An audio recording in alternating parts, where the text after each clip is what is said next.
Yeah, so obviously, for everyone out there, hello, and obviously, I want to say a massive thank you for taking your time out of your day to take part in the next instalment of Clash of Clouds with Trusted Tech Talks. The outcome of this webinar is to compare, well, I know some things are quite transferable, but just to sort of delve into sort of AWS and Azure. Covering topics such as cloud security, cloud monitoring, CI/CD, and tooling. So our panel is made up of talented cloud experts across the Northwest to lead the discussion based on their thoughts and experiences. So you can all leave with something new today. And so you'll be able to ask questions throughout, and at the very end, we're picking up those questions to ask the panel at the very end. So just to introduce myself, I'm Lloyd. I'm from Maxwell Bond. Some of you may already know me, and those who don't have the pleasure as of yet, I am a recruitment consultant for Maxwell Bond and cover the sort of DevOps recruitment market within the Northwest. So just so you're all aware, this webinar is being recorded and will be sent across to you all as well. So for those that expressed interest and can't attend this afternoon, you'll be provided with a short survey as well towards the end. So please be honest, this is my I think my third webinar now, so any feedback's very helpful for sort of future webinars and events that we do as well. Okay, great. So here's how it's going to work. I know a lot of you probably attended many webinars now throughout the past couple of months. So this is the opportunity to sort of ask questions throughout, and obviously we're going to ask quite a lot of questions to panelists, and then sort of present quite a few towards the end. So the function for the questions will be used on Zoom. So if you can just pop your questions in there, and then we'll answer as many as we can towards the end.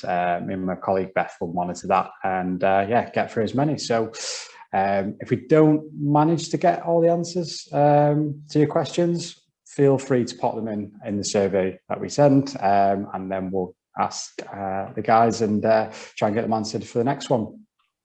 So throughout the webinar, share your thoughts and questions, and hopefully we can all learn something new today. Now I'll hand you over to the capable hands of the panelists, who will now introduce themselves. So Joe, do you want to go first? Yeah, happily, yeah. Hey everyone. So it's Joe Hodkinson. So my background is heavily Microsoft, heavily in Azure. Worked for several different Azure consultancies over the years, but more recently I'm working with PZ Cousins. So you probably won't know PZ Cousins, but you'll know some of the brands like Imperial Leather, Original Source, all those kind of things. Helping them with their cloud journey, so Office 365 and also an Azure migration as well globally. That's me. Nice. Jamie? Hi everybody, I'm Jamie Shields. I'm from And Digital. I've been with And for about 2.5 years now, and we, And as a company, have been expanding at a great pace over the last few years. We launched the cloud line of business for the North last October. Recently, we've just launched our Cloud South offering as well. And I'm here to talk about sort of the AWS offerings in that respect. Nice. Okay, great. And as mentioned before, we've got quite a few topics to cover tonight.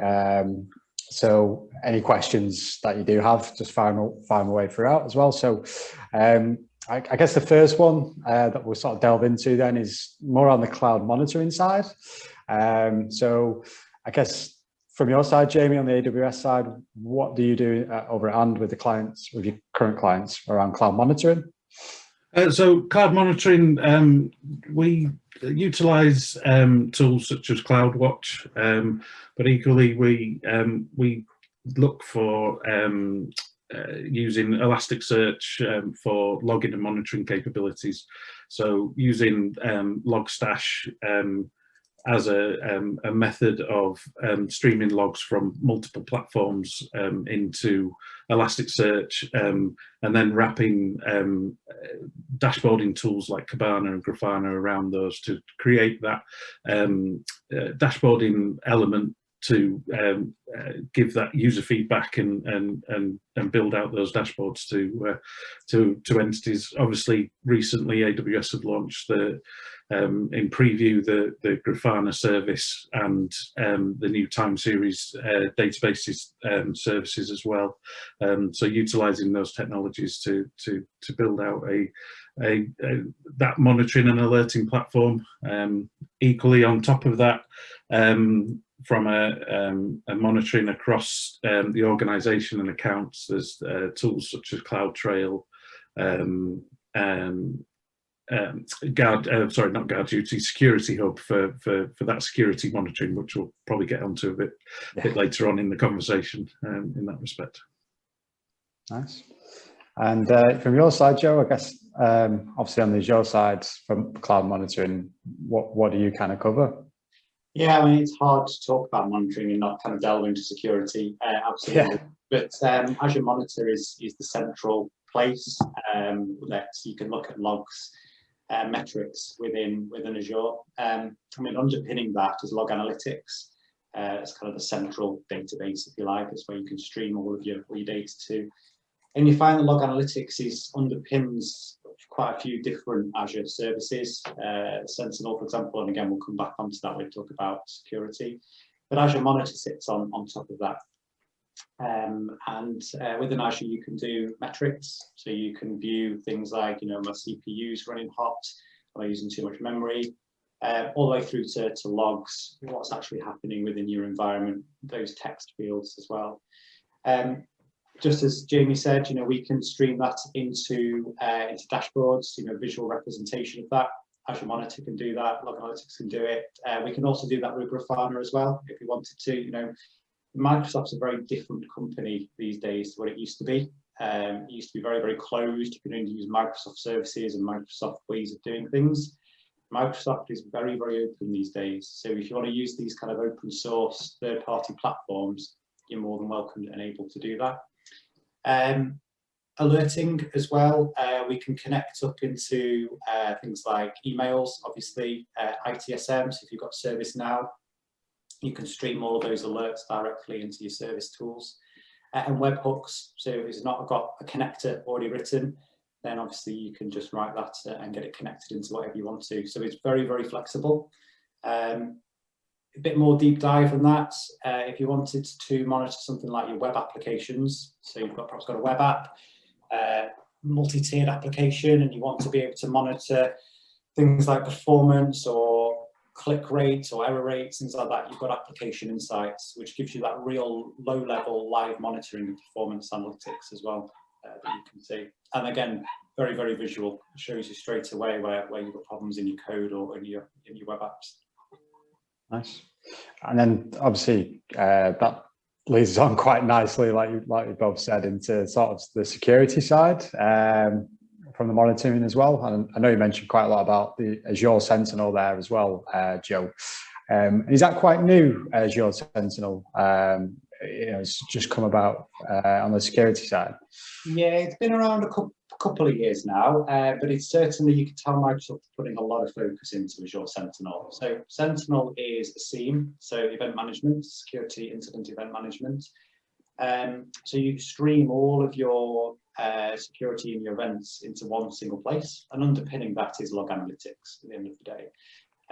But Sentinel allows you to run all of those queries and to really surface up any security events that you may have within your environment.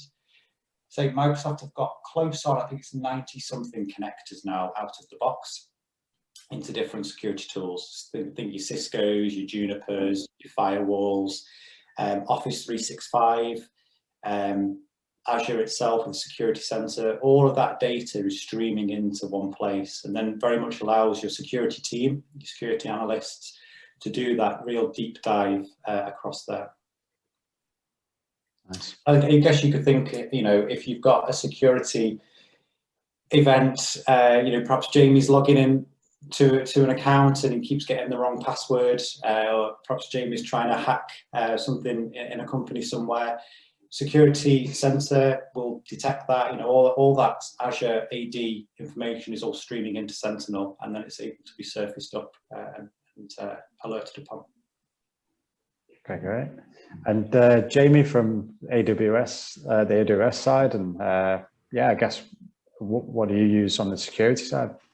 So from an AWS point of view, there's a number of services that have been released over the last couple of years. There's Guard Duty, there's the evolution of CloudTrail, and Security Hub. AWS a bit more different. I suppose it's broken down into a few more subsumed services in that sense that are targeting specific elements. So Guard Duty is all about that vulnerability management, that sort of process. CloudTrail is all about that auditing, as Joe said, who's doing what, when, and how. That's all can now be pulled together into the Security Hub for monitoring and seeing those events in real time and concatenating all that information into one area. Another element of AWS's side of things is those services are becoming even more integrated now into more automated processes. So new additions to the stack are things like AWS config aligned with AWS Systems Manager to pick up on a security alert to close off an open port that may be open to the world and open to a 0.0.0 and a security group, and actually mitigate that for you and close that down in that regard. Equally around sort of guardrails for account creation and really creating the boundaries of where you sit. There's tools such as Control Tower and the organizational elements, again, all feeding into Security Hub. And then and I'm sure Azure has a similar process, any of the marketplace security vendors that are out there, so that might be Splunk and Log.io and various others, can also now feed into that Security Hub. So you've got, if you have disparate systems, maybe on-premise Splunk entities, you're collecting all that information together to form one holistic view of your environments in that regard. Yeah, yeah, we can do that with Azure for definite, and also you were saying there about automation. So Sentinel's got the SIEM side of it, so the event management, but it's also SOAR as well, so the automated response to those requests. And again, it's nothing new. Microsoft are repurposing services that have already had it previously, so they can use the automation services to be able to actually respond to some of those events automatically. As you say, you know, port's open, you can go and close it. Jamie's account's been compromised, it could go and change the password or disable it. All that automation's built in into the product.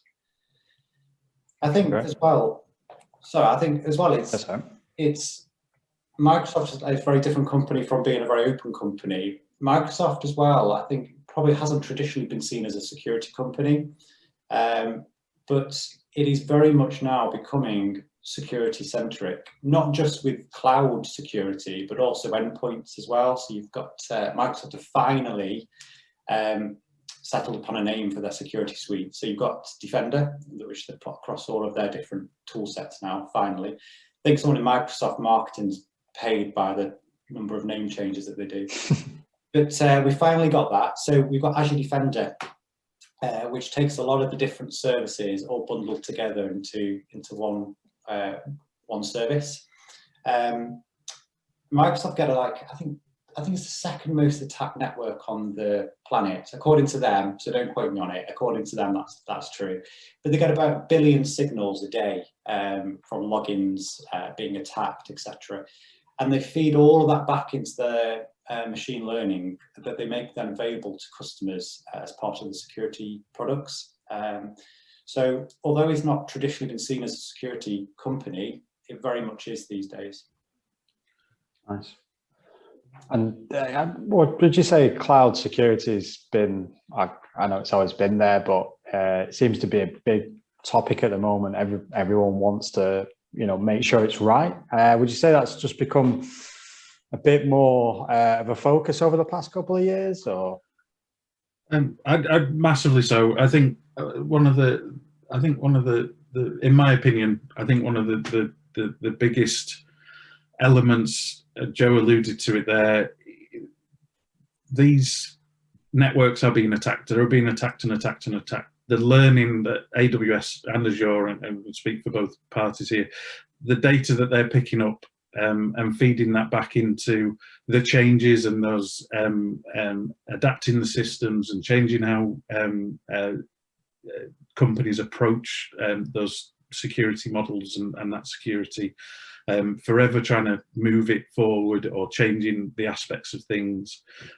Equally, AWS will look to certify their services to differing levels of ISO 27001, PCI compliance across those elements, the government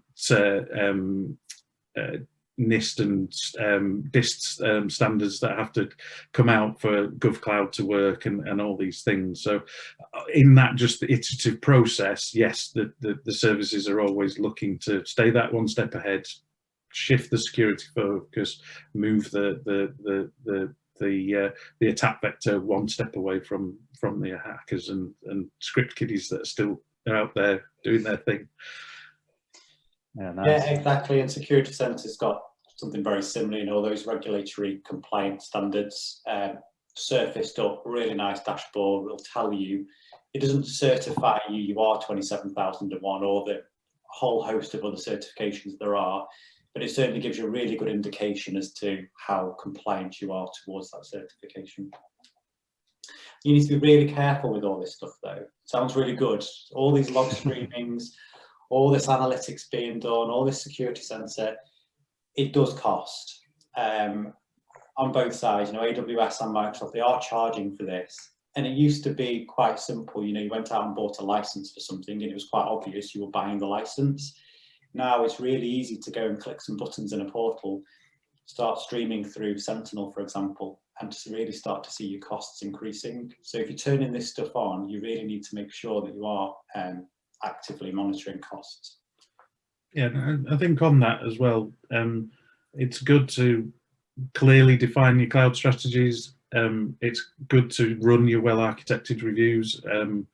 The pillars that a well-architected review will cover will be how you approach security, how you approach cost management, how you approach the enablement of these services and the support of these services. So Joe, quite rightly, costs will spiral if you're not careful. Having a good control, having a good strategy, having a good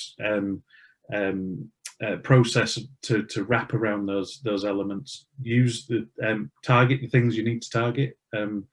Not necessarily always have to monitor every system in that respect. It might just be production and pre-production systems.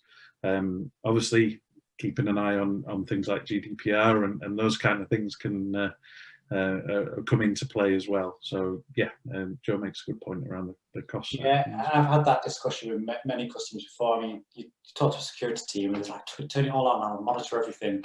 But what are you actually going to do with that data? If you've got an alert that comes through, have you actually got a process to be able to go and actually resolve it or to handle it? So just as, yeah, James is completely right, just turn on what you need to turn on and make sure you're actually making use of the data that you're doing. And this is meant to be a clash and we're agreeing on everything. Let's call it April Fool's. It's not a clash.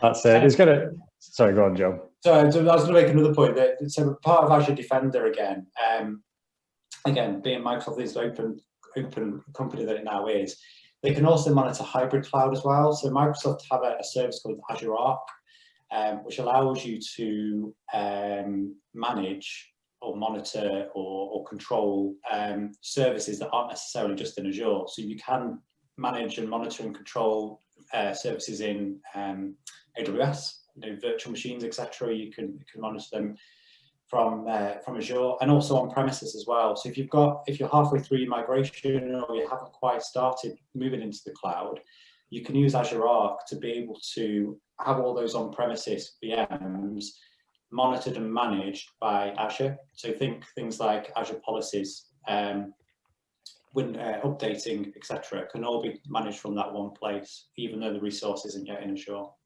That can be really powerful. Nice. Yeah, I would say that AWS can do the on-premise side of things in those hybrid elements. Those entities are coming online to monitor other cloud services, but I have to concede to Joe there that side of the Azure stack monitoring AWS, that would still be major third-party monitoring tools, Datadog, those kind of things that you'd be utilising for that decentralised monitoring element in that respect. And I guess it goes, I don't know, but maybe it is Microsoft's kind of heritage, isn't it? All those kind of virtual machines, etc. So maybe that's why they're a little bit further on in that respect, whereas AWS perhaps focusing more on the cloud side. I don't know.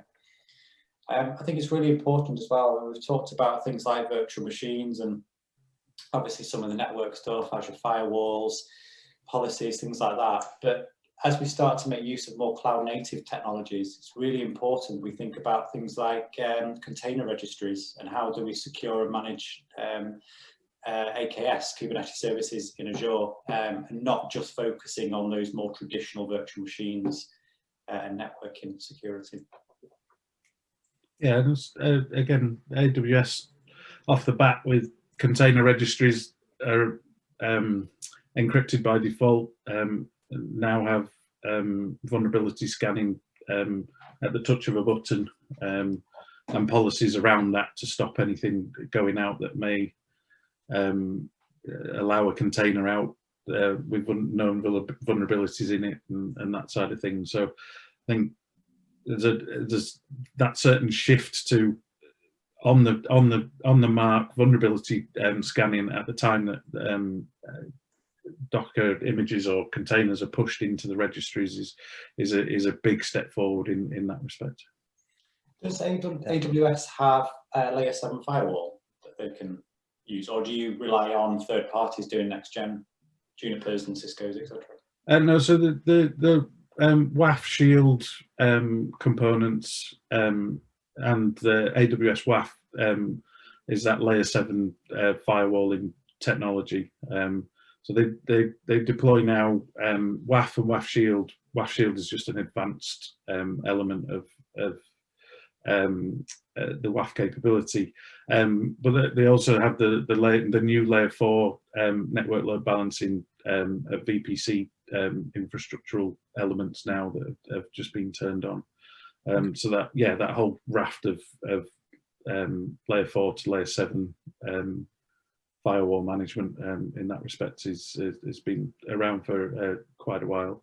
Obviously, again, you make out, there are the marketplaces there. There is, as an organisation, you may still have Checkpoint firewall experts, and you can take your license across and utilise Checkpoint firewall systems still up in your AWS cloud offerings.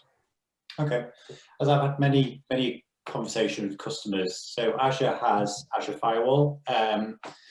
You've got different levels of firewall, if you like, within Azure. You've got the NSG, the Network Security Group. That could be around a NIC, down to a NIC level or to a subnet level, and that's just a layer 4 firewall. It's pretty done. You can give it a port, destination, etc. you want to go to. But obviously around your perimeter, Microsoft have the Azure Firewall, which is a true layer 7 firewall. And that's highly available out of the box. You haven't got to do anything for that. And I often have conversations with customers, do I need to be putting in my Junipers or my Cisco's, something like that, as a next-gen device, or is the Azure Firewall actually capable of being a firewall? And what I've found from the conversations I've had, if you want to do very, very niche specific use cases, so I had one customer that wanted to be able to do SSL, do SSL unencrypt on the firewall, and then re-encrypt before it passed on. If you've got those very niche use cases, then the next-gen firewalls are what you're going to need for that. I think Microsoft is bringing that feature, but it is not capable of doing it at the moment. But if you just want some general firewalling around your perimeter, then the Azure Firewall is more than capable of doing that kind of thing. Yeah, likewise for sort of WAF and WAF Shield in those respects. And again, security groups, just down to that, security groups around a VPC for that ingress and egress control, and that simple port-to-port mapping processes and blocks and things. And equally the sort of network ACL rules in AWS to create those network boundaries and routing boundaries and that side of things. Cool. Nice. There's quite a lot into, we go quite a lot into security, couldn't we? We talk about it for days. Yeah, there's just so much. Should we talk about secrets management, KMS? I think it goes to prove though. I mean, obviously, we're not clashing, we're agreeing. And I think that is because, as we said earlier, at the end of the day, these hyperscalers, if you include all three, Google probably not quite as much, but Microsoft and AWS, they're very much a muchness. They're pretty equal on these kind of things. There's no massive gaping hole in either one. It's just that you need a dictionary. If I say something, I just need to understand what Jamie's saying, and Jamie needs to understand my language from the Microsoft side. You're going to find they're pretty much equal. I think it becomes down really to preference and what you prefer to work with when it comes to things like this. Yeah, I think we've had a question come through as well, just around security while we're on it. So I just thought I'd cover it up with you guys. This is from Vagif, and he said, I remember in the previous company we had a few issues with unavailability of the firewall that can limit flooding via WebSockets, which were the problem for us as we could not protect ourselves from WebSocket DOS attacks. Does it exist now or planned to introduce in the future for both AWS and Azure? Yes, I'm happy to go first. So, as I say, Azure Firewall is a PaaS service at the end of the day. So, if you break it down as what it actually looks like under the covers, in the Azure portal, it's just surfaced as a resource that you can see. You can make that zonally available. So, Microsoft have the concept of zones in each region. So, take Amsterdam, for example. Amsterdam is a region. You've got 3 zones within that region. You can make the firewall deployed into those 3 zones. If one zone goes down, the other 2 zones stay up. So the firewall's still up. But it is a PaaS service. So this will scale up and scale down as needed. Microsoft handle all of that for you. There's nothing for you to do in the background. All it is under the covers, virtual machine with a load balance in front of it. Is essentially what Microsoft are doing. So if you are being attacked and you need and that firewall needs more availability, then it can scale out. But in terms of your actual point there around DDoS, I think I read, was it? Microsoft have DDoS protection on their VNets, on the virtual network. And that's free out of the box. It's just enabled, and Microsoft will do that for you. You can pay for a version of DDoS, but what all that's really giving you above and beyond the standard is that if you are, say you've got a web app or a virtual machine scale set, and you're being attacked, that scale set is having to scale out really fast to try and handle all of those additional queries that are being thrown at it. If you pay for DDoS protection, it's like buying an insurance product. Microsoft won't charge you for all those virtual machines it's had to scale out to handle it. That's essentially free once it's scaled back down. So yes, they do help you, and also there is insurance there against it as well. Yeah, and from the AWS side, a similar sort of pattern, and that's where Shield comes into its play. So Shield breaks down into 2 standard models. So there's Shield Standard and Shield Advanced. So free tier or does offer a level of DDoS protection, but if you are DDoSed, there is a breach. You open yourself up potentially. If you do have Shield Standard on there, you are paying small insurance costs to protect yourself against about 96% of the attack vectors, AWS claim. Then equally, you can move that up to the advanced layer, and that's if you're doing major operations. That's access to support teams that will help you mitigate those attacks and keep you going and keep your services alive in that respect. Equally then, moving things out to edge networking processes like CloudFront will always help against sort of DDoS elements and those caching of resources and that side of things. So yeah, there's a few ways to skin the cat in that sense around DDoS protection. Okay, great, nice. Thanks for answering the question, guys. So yeah, I've got quite a few more coming through now, so I'll sort of delve into them towards the end, some security ones as well. So yeah, moving on to sort of the next topic, and I guess was mentioned earlier on about covering the CI/CD side as well. So I guess Jamie, from the AWS point of view, I know it's quite transferable with sort of cloud platforms and cloud providers, but how do you do that on digital with the AWS? So we tend to come at AWS and CI/CD. We'll do it for all cloud providers, but we tend to be a bit agnostic in this front. Okay. So we'll always come forward with, say, a Jenkins offering, so that more open source, extensible platform in that regard. That also might include delving into Azure DevOps and deploying out AWS services from there, but I'll let Joe talk about that. But also utilizing things like GitLab CI/CD or GitHub Actions in that respect to offer some of those CI/CD processes. Equally, obviously, there's code commit and code pipeline and the inbuilt AWS services that you can use. They all work in that pipeline method, all highly configurable and allow you to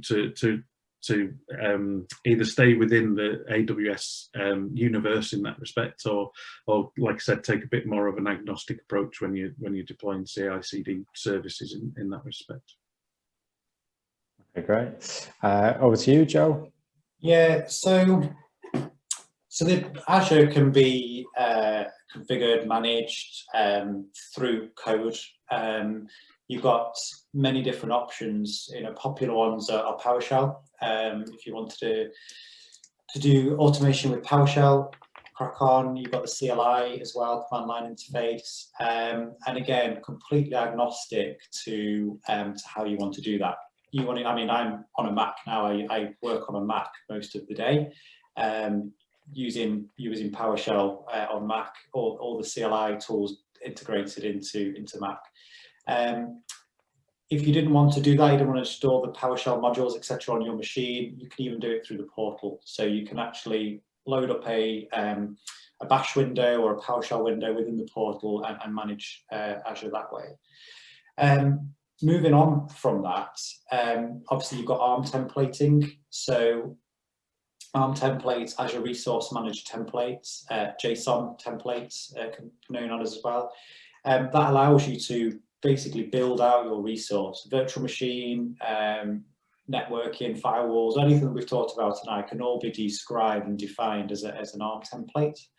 And you can run those against Azure to go and do that. So you can have an ARM template for a virtual machine, go and deploy that, and every time you're going to get an exact copy of what you've done, rather than clicking through the portal and a whole raft of different options. You're never going to get it right every single time. Moving on even further from that, obviously you've got Terraform. So Terraform, I'm sure very, very agnostic language. We can do AWS, Azure, and many, many, many other things with Terraform as well. And that's all very much first-class citizen within the Microsoft ecosystem that Terraform can be used. The holy grail place that I love to be able to get to customers, and it never really happens, is that people don't have access through the portal. People clicking around in portals is not repeatable and it goes wrong. Whereas if you've got everything defined as code and you're doing proper code reviews, and as Jamie said before, we're using DevOps, which we can go into a bit more in a minute. If you're doing proper code reviews and proper check-ins, security's baked in from the start, then that's a much safer way, more repeatable way, more predictable way of managing your environment. Yeah, so I mean, we can do any of those. Something else I was going to say, and I completely forgot what I was going to say then. So yeah, I lost my train of thought. Yeah, no, we can come back to it. There's actually a question come through for you, Joe. Actually, I just thought I'd run it by you. So, do you know why it is Azure is still several popular services which are open to the world by default, and do you have to pay for the premium services to be able to integrate them with VNets, service bus, app services, functions? Does that not fly in the face of security focus, encouraging the adoption of insecure approaches? Yeah, and again, a great question. It's something that I talk to people about a lot. Is how does on-premises security differ to cloud security? At the end of the day, security is security. We want to make the environment as secure as possible. So the concept is the same, but the way you do it is very, very different. My belief is that cloud services are public facing. They want to get out onto the internet as quickly as possible. So Azure Storage, for example, you know, it's open to the world unless you turn it off. You can put public IP addresses on virtual machines. You know, again, probably it is very, very bad practice unless you've got the right things around it. But the point is that cloud services want to get out onto the internet. They want to be public facing. But you are absolutely right that a lot of these things, storage, for example, you don't want to be traversing over the public internet. So Microsoft do have a technology, and it's fairly new. It's been around for a while, called Private Link. And what Private Link allows you to do is, instead of routing, so if we take storage as an example, instead of routing that out onto the internet, we can almost take a cable, network cable from your VNet and plug it into that storage account and make the traffic traverse back over your network where you know it's nice and secure. Now, you mentioned a couple of services there, got off the screen. The web app one, you can do, absolutely. I mean, you can even go to the concept of having an isolated app services environment, which is just dedicated to you and on your own internal VNet. You do pay for that, absolutely. But things like Private Link are kind of free. You don't necessarily pay for the private link. What you do pay for is the traffic traversing over that private link. So if you have a storage account, you put a private link in place. The private link itself is free, but you pay on each side of that for the traffic traversing over the private link. So not exactly free. I think you have to be careful, going back to cost as well. Yeah. Microsoft say, you know, data coming into Azure is free. That's not necessarily true, because you've got your firewall ingress costs that you need to pay for, that ingestion cost. You've got costs going across your VNet peers. You're paying on each side of that peer for the data to traverse across it. And then you've got the private link cost of the data as well. So it's not fair, really. It's not true representation to say data ingressing is free, because there's lots of little hidden costs in there. The other services, I'm not sure if they do have private link for them. I will have a look and I can come back to you on that. Okay, great. Cheers for that, Joe. And I guess, I know we've covered quite a few areas on the security side now and delved into the CI/CD. Is there any more that you guys want to cover on the CI/CD side from an Azure or AWS point of view? Oh, that's what I was going to say. Sorry. Yes. I right. remember. It just came back to it. So I think wherever you are on your journey, so going back to what I was saying about doing things as code rather than the portal, yeah. I think it's really important that wherever you are on your journey, you start to do things by code. I mean, my background is very, very infrastructure based. If you'd have said to me 5 years ago, you'd be writing code every day, I would never have believed you. But that is now the reality. Even though you're an infrastructure person, you still have to write code. Unfortunately, that is just the way it is. I think this whole DevOps thing, personally, I think the ops people have got the worst end of the deal, because we're not used to code. I'm sure a dev person will probably disagree.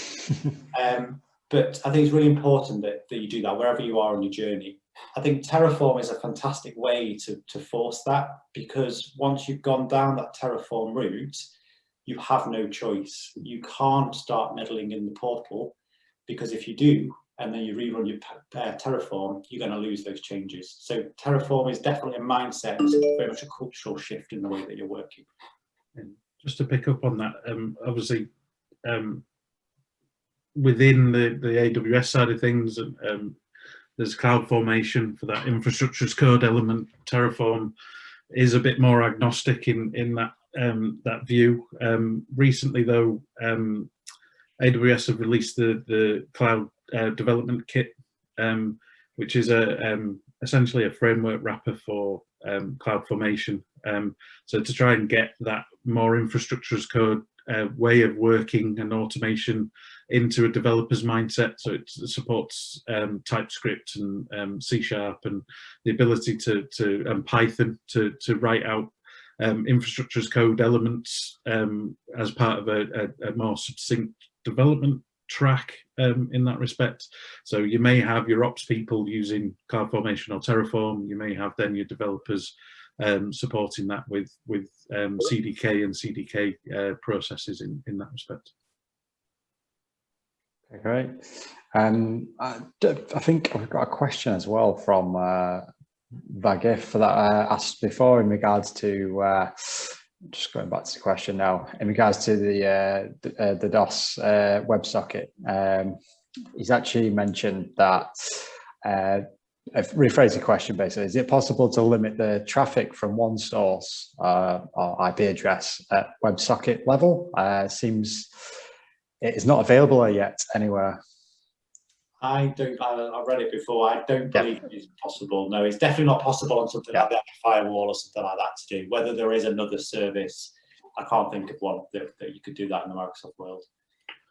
The only example I can think of is WebSocket-based APIs. In AWS, if you've got the API gateway, you can write a resource process that would allow you to specify the source IP address and restrict based on that source IP address. But that's a specific WebSocket API and would have to deploy behind the API gateway. Again, I think it'd be more a marketplace third party. That's one of those use cases that still requires that third party tool in that respect. Yeah, no worries. Okay, great. Thanks for answering that, guys. And yeah, I know the last thing really, obviously, was topics wise, was going to delve into and keeping this fairly open as well. But I know you mentioned earlier on when we had a chat around tooling, Jamie, you mentioned about you want to speak about CDK. Yeah, so sort of touched on it. So recently, the CDK has been released to really drive that infrastructure as code into development teams and development pipelines and development processes. So being able now to write and describe infrastructure through, say, Python or C# really opens up the development team's side of that DevOps process, allowing them to take a bit more of that onus of control and being able to spin up elements. So again, that shift can be that the ops are creating that guardrail, that boundary, and that real core infrastructure, but the developers are then be able to iterate, build upon those as part of their sort of development programs and development side of things in that respect. Okay, great. And Joe, I know when we spoke previously, I was talking in sort of tools and what's sort of exciting in the Azure side at the moment. Is there anything that you want to speak about around the tooling side? Definitely DevOps. Got really excited about DevOps. I'm really excited. DevOps is fantastic. Does AWS have its own DevOps service, or do you rely on third parties like DevOps, Azure DevOps for that? So in terms of code deployment and or tracking issues and bugs in that respect. Yeah, going to Jira and Bitbucket and things like that. So as of yet, no. You still are relying on a Jira, a Bitbucket, a GitLab, those side of things. You don't get the boards that Azure DevOps has in that respect. But in terms of that automated pipeline process, there is code commit, code build, and code pipeline. But yeah, not the boards element of things. All the wrap around it. Yeah. Yeah. So I mean, yeah. So you've got Azure DevOps. I think the marketing team made a big mistake calling it Azure DevOps, because you instantly think it's an Azure service. It's for Azure. It's for Microsoft. But it's not. It couldn't be any further from the truth. Azure DevOps is a completely agnostic DevOps platform. And also the word DevOps as well really scares some people, because you start to think this great big monolithic process that you've got to put in place to be able to use it. But what Azure DevOps is full end-to-end. So as Jamie mentioned, you've got things like boards in there. So if you want to do your methodologies, your agiles, your scrum, your CMI, your basics, you've got the boards to be able to manage that. So you can start to plan your sprints and your backlogs and your utilization and your burn down rates from the project management side of things, if you like. Then you've got the repositories, the repos. Obviously Microsoft, you've got GitHub, which which is an option as well, but you've got the repositories that are built into Azure DevOps for all your code storage. And you've got pipelines. So as Jamie was just saying, we can push out, we can do the build and release pipelines within there as well, to any source though. So it hasn't got to just be onto Azure. We can build the release pipeline to push to AWS, to push to on-premises. A good example is, if you've got a website, you can integrate your release pipeline with GoDaddy if you needed to go and do something with DNS at deployment time. So it's completely agnostic as to the target, and also testing as well. So you can do full end-to-end testing. Definitely not my area, but if you're a tester, you can go in there and you can write all your test plans for your testing code. So yeah, DevOps is a beast by itself, but it's a very, very, very interesting service. Very, very capable. Nice. Okay, great. And I think we just had a question come through from Curtis. I don't know if you've seen, but he said, do you feel that Terraform provides the extra layer of security to prevent changes in client subscriptions? Is that something that you would market to a client? Massively so, in that respect, but as Joe alluded to earlier, it's a mindset. Yeah. So if you're switching over to Terraform and you're going for Terraform, then yeah, you need to limit people making change. There's no halfway house. You're in the Terraform where you're in, or you're not. So you need to be limiting people in that console world. The console should be read only, even maybe not even accessible in that respect. Everything should be deployable through infrastructure as code. But equally, remember that Terraform in itself has an open source element to its offering, but equally has Terraform Cloud, Terraform Enterprise. And then things like Terraform Sentinel and things like this that can monitor and maintain your deployment and processes as you go through that change management cycle for infrastructure. So yes, you can augment tools onto Terraform to give you a better view and a better control as well in that respect. Yeah, I mean, absolutely, I'd agree. Yeah, totally. The most important thing is you do get buy-in from everyone. If you've got one person that doesn't want to use Terraform and everyone else is using it, and they're going in there and they're configuring services and building VMs and things like that, they're going to regret it next time that Terraform runs, because it's all going to disappear. So it's got to be a whole mindset shift. Yeah. Okay, great. I've got another question as well. I'll cover this off. Again, it's something similar. So why do ARM templates and CloudFormation suck so badly compared to Terraform? Why do you think Azure and AWS don't fully embrace Terraform approaches from the new offerings? What do you guys think on that? I'll let you go first, Jamie. Okay. So I will say that they don't suck too much. Remember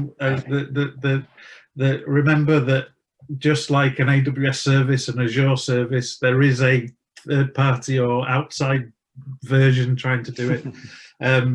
In that sense, CloudFormation has some capabilities that are better than Terraform, that outperform Terraform.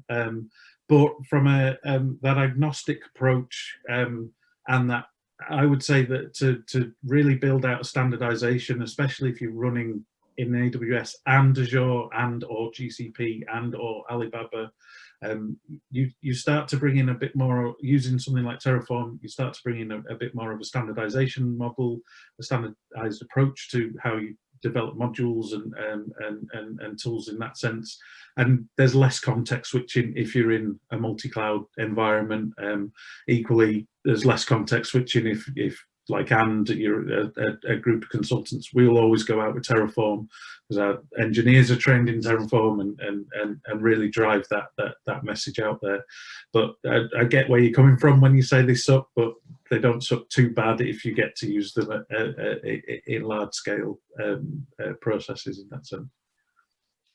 Yeah, again, I think I would agree on the same lines. I think it depends on what you mean by suck. They are hard, absolutely. I mean, ARM templates are JSON formats. You miss a squiggly bracket in a great big template, you can be spending some time trying to figure out where you need to put your squiggly bracket. So they're not easy. They're hard to write, hard to read, hard to understand, but they can be very, very powerful. You can do things like nested ARM templates as well. I mean, you're getting even more complicated at that point, but you can start to break these things out so they're not great in monolithic files. But they are very, very powerful. Terraform, I mean, Microsoft do try and keep up really quickly with the provider, etc., for Terraform, but sometimes you will find you do need to actually go back to using the ARM template. Terraform isn't perfect straight away. You know, there are some times you still will need to fall back to using ARM templating. I mean, it's got a lot better over the years. That obviously Microsoft have development teams that work closely with HashiCorp. AWS do as well. GCP do. So this is why now, as you come closer to Ignite or Build, is it in the Microsoft world, when they're announcing new services that are about to land, Terraform will be at the forefront and be ready with their provider updates and that side of things. But a good example of where CloudFormation does differ slightly in Terraform, it does have the ability to detect drift and drifting configuration. So if someone does have rights in the console and can click about and play about, it can actually pick up on some of that drift and warn you and bring you back into play. Whereas Terraform will just go, no, I don't know what that is, I'll just destroy it, thank you very much, goodbye, kind of process. So there are some benefits to using those cloud native tools, but yeah, HashiCorp has put itself out there as a good agnostic standard in that respect. I think it depends as well what you're looking for as well, doesn't it? An ARM template is a snapshot. It's a point in time. You deploy your virtual machines, done. The ARM template is then finished. You know, you can use it again and deploy another one, but it knows nothing about what it's done. So if you're wanting almost self-documented, if you like, code about what your environment should look like, and that's what Terraform is going to give you. But they're both achieving the deployment, but ultimately they've got different ideas of how to do that. ARM templating, point in time, snapshot, done. Terraform is a representation of what you've deployed. Right. Cheers for that, guys. And I've just started double checking if there's any more questions coming through. There's one question I was going to ask, actually, just from speaking to quite a few clients that I deal with myself. And a lot of either at the very start of introducing this or just want to really embrace it as well. But in terms of the containerization side, I guess for you, Jamie, as well, do you see quite a lot of clients wanting to shift into sort of Kubernetes now over the past, I guess, year or two? Kubernetes is the biggest buzzword I think going around at the moment, next to machine learning and data lake. DevSec test ops, DevSec yoppy toppy whoppies. The list goes on. In terms of content, I think everyone wants to see the reality of microservices, adopt that microservices approach, adopt that containerized approach in that respect. Whether Kubernetes is the answer, or actually maybe coming back a step and just going into something like Fargate or ECS and EC2 and ECS in that respect. It's all about use case. It's all about the platform that you're building, the reasons why, how you want to adopt those services, and equally now the multi or the cross cluster control that's starting to come into all the operations, whereas where you'll be able to run a cluster on AWS but still support a cluster in Azure and vice versa. That's where Kubernetes will probably play into its biggest benefit of these multi-cloud and polycloud approaches in that respect. Of course, everyone jumps onto the bandwagon. There is a bit of a bandwagon, but it is a case of really understanding the product, understanding the need for, is it Kubernetes, could it be something else, and moving in the right direction and making a decision and going for it really, and locking yourself into that world. Yeah, start with requirements, I guess, rather than start with the tech. I want to do Kubernetes, and then what's my requirement? Start with the requirement. What are you actually trying to achieve? Why do you need to use Kubernetes? And then start with that. If you've got a very cloud centric application, microservices, and it breaks down nicely, then it's probably a really good way to go. But then there's obviously other services as well. You know, can you do something with the app services, things like that, rather than going down the Kubernetes route? So yeah, I think I'd start with requirements and then work from there. Yeah, I mean, you've got now serverless, obviously Kubernetes, containerization. You've still got the traditional hypervisor services as well. I personally always wary when someone goes, I want to containerize this massive monolithic Windows app and things like this. And equally, database services, certain database services, people want to containerize. I really balk at the idea of those things. And that's where AWS and Azure are building service managed database services for you for consumption and that side of things. It comes down to requirements. At the end of the day, Kubernetes is complex, can be very, very, very complex, and you've got to be you've got to be really focused on it to get it right and get it in. Yeah, that's it. Because I obviously speak to quite a lot of clients as well, and some are just starting to introduce it, or they want people to hire people who've got it, but they've not yet necessarily started working with Kubernetes yet. So like I say, it's a bit of a buzzword as well out there at the moment, along with DevSecOps. But yeah, what's your thoughts on that, guys? I was going to ask you before on the security side, in regards to the DevSecOps sort of environment. It's quite new still, and not a lot of people are doing it. But what are your thoughts around DevSecOps and that sort of way of working? Yeah, I think it is. I think after COVID, the most overused word in the English dictionary is agile. Absolutely, and working in that kind of way. I think it's everyone has a different interpretation of what you mean by it. I think what's really important though is traditional IT. We've all run around as operationals people. You've got the developers writing some code. You go and release it, and then you think, actually, no, I need to go speak to the security guy or girl. And that's absolutely the wrong way. I think what's really important is whatever you're doing, especially if we're starting to deploy as code and we've started to get these repositories and we're using Terraform, we've got good documentation of what our environment looks like, bring security in and make sure they're embedded from the very, very start of all of this. I think don't worry about titles and acronyms and all these things. Remember, multidisciplinary teams. Yeah. Developers, testers, security, operations, it goes all the way through. Build your teams, deploy your teams as multidisciplinary teams. And therefore then you're not having to go outside of those teams to call on expertise. You can iterate on those things as you develop your applications, as you deploy and as you release, and so on and so on and so on. And again, that shift left, shift right approach to the world, if you can test it in dev, test it in dev. And then test it in SIT, and then test it in your next environment. Don't just wait until pre-production just to run a bunch of tests and things like this. A security guy site over there you need to go and speak to, like, just get them embedded. It's easier. Yeah. Or I'll set this date for our release, but we'll do a penetration test 3 days before it, and then wonder why some flags have come up, and you've got to go running around trying to fix the alerts that may have come out of that. I'd just say it's multidisciplinary teams. It's really about adopting those multidisciplinary teams, ensuring that people are on the ground in those teams. It even goes as far as service people as well, being in and around those teams and really embedded into those processes. Yeah.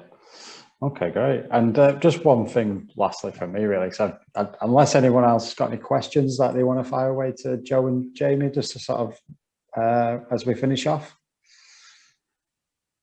So if you've got nothing come through. I'm always happy to talk Azure. So if anyone wants to connect on LinkedIn, stuff like that, then feel free. Yeah. Okay, great. So if anyone else has got any questions and not necessarily want to ask now and they want to ask afterwards, like Joe said, either connect with him and ask him, or fire away to myself, and I'm sure Jamie will be able to answer some as well if you drop him a message on LinkedIn. So I guess that's everything then. We'll wrap things up, but thanks today, Joe, for stepping in as well. I know it was a bit short notice as well, but thanks for that. And as always, Jamie, thanks for joining in today and speaking on the AWS side.